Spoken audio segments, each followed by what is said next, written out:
Centralizing national credit and making American credit competitive.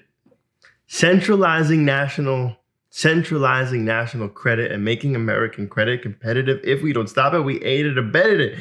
I have to resign. Somebody has to stand up for the South. Well, somebody has to stand up for his mouth. Well, if there's a fire you're trying to douse, you can't put it out from inside of the house. I'm in the cabinet. I am complicit in watching and grabbing the power and kiss it.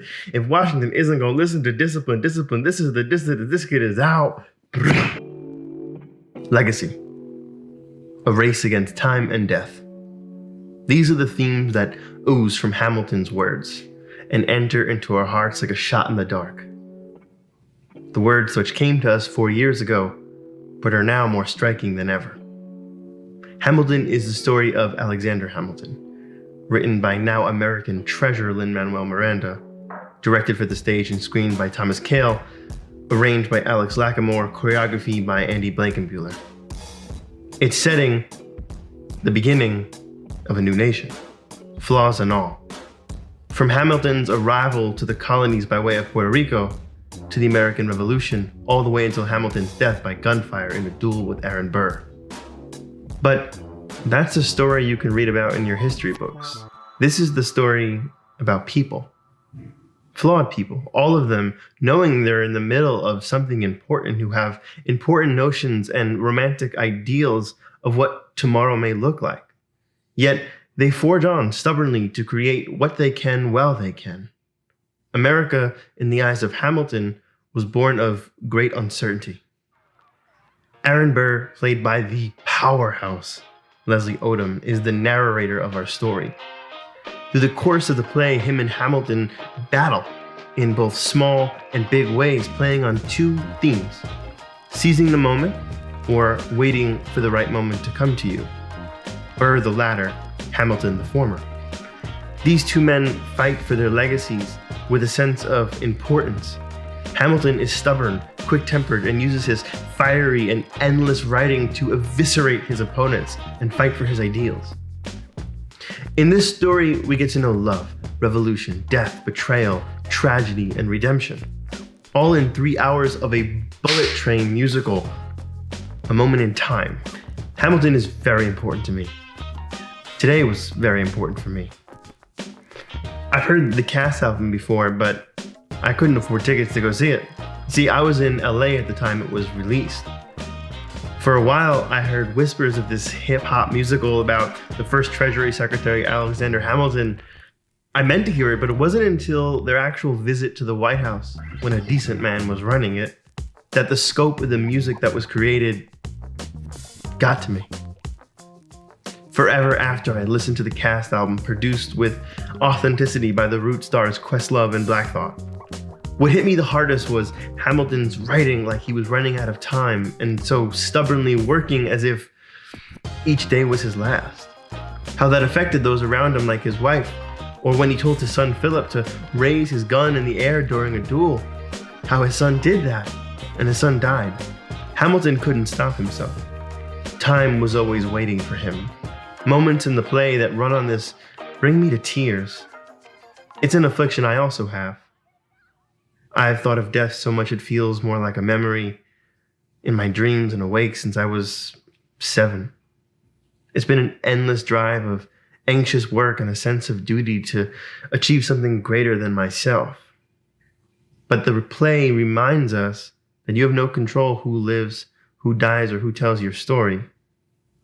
As you may know, this film was supposed to come out next year. Around the same time, the film adaptation of Manuel's first play, In the Heights, was supposed to be released. But it actually feels fitting at a time when the country faces uncertainty and a great lack of leadership. These revolutionaries, men and women, were so young. Just like the ones fighting for racial equality today. The youth are willing to put it all on the line for an idea of a better tomorrow. The show is tireless.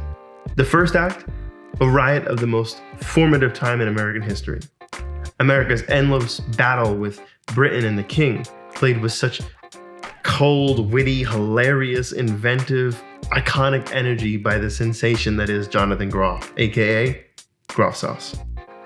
The second act is a character-driven sensation that is emotional and enlightening, tragic, and ultimately cathartic. It's hard to even fully articulate why this cast is so good.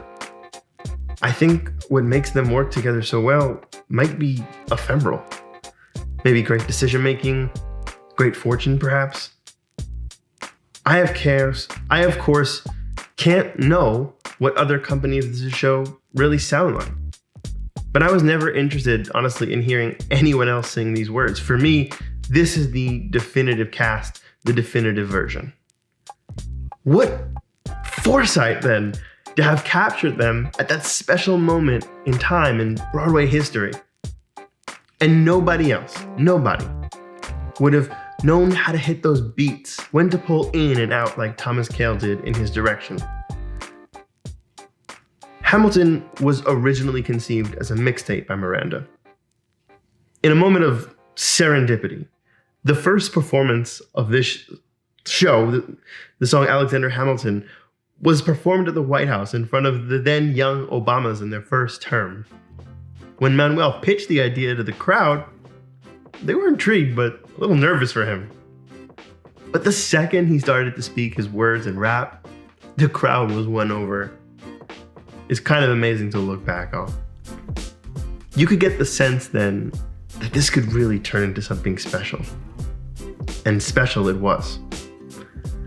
I've studied Manuel's journey from writing to stage, how he went to the house Hamilton actually lived in to find inspiration, and inspired is a word that truly fits. You can even joke that maybe Hamilton, in his endless wit, somehow was able to embody Lin Manuel, who actually documented his journey writing Hamilton via Twitter and Vine.